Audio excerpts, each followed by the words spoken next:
ជំរាបសួរប្រិយមិត្តទាំងអស់គ្នាឥឡូវនេះពួកសៀមបានប្រើប្រាស់ល្បិចជាច្រើននៅក្នុងសង្គ្រាមរវាងខ្មែរនិងសៀមមួយរយៈហ្នឹងហើយ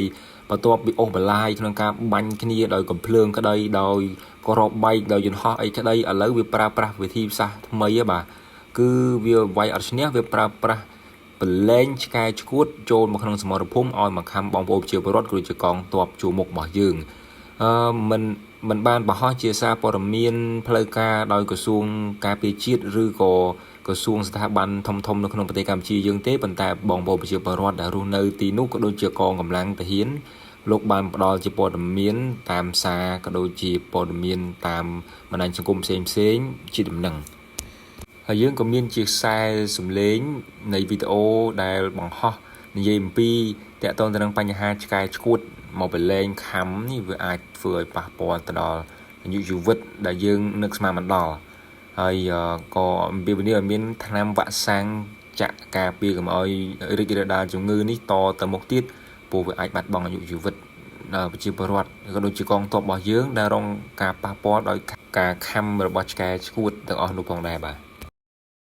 សូមជម្រាបជូនលោកស្រីប្រធានមន្ទីរពេទ្យទាំងអស់ជ្រាបថាលើម៉ោងនេះព័ត៌មានដែលយើងទទួលបានពីគ្រប់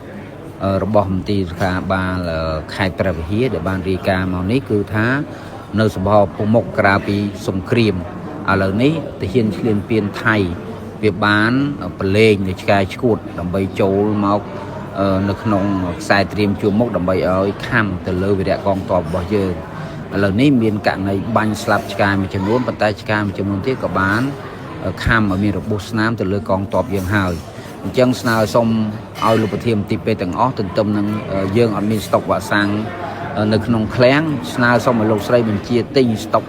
វ៉ាក់សាំងនេះទុកយ៉ាងតិចណាស់ឲ្យមាន20 ដបនៅតាមមន្ទីរពេទ្យទាំងអស់ដោយប្រើប្រាស់ថវិកាហិរញ្ញទានសិនហើយយើងខ្ញុំ